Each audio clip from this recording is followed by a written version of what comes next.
Welcome to Tenor Tech, where I solve the problems you didn't even know you had. You need final masters, SRC, and artwork before you send anything. Start by picking a distributor that submits to Apple Music. This is how your release gets delivered. Once chosen, create an account and ready your metadata sheet. Track titles, artist credits, release date, and explicit flags. Make sure your files meet format and loudness guidelines. Distributors will reject incorrect formats.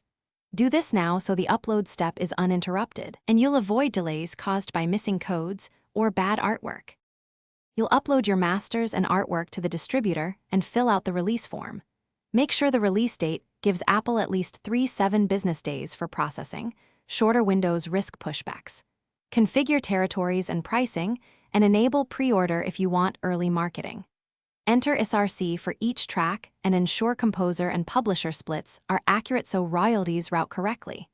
Once these fields are complete, run the distributor's validation checks, correct any errors, and submit the package to Apple Music. Once Apple receives and approves the delivery, claim your Apple Music for Artists profile so you control your artist page and analytics. You should monitor status. Metadata, artwork, and tracks must match what you submitted. If something is missing or wrong, contact your distributor immediately with screenshots and timestamps.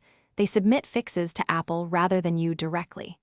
As a troubleshooting tip, keep clear records of submission confirmations and delivery ID so your distributor can escalate quickly. Thanks for watching. Subscribe to keep your life in tune.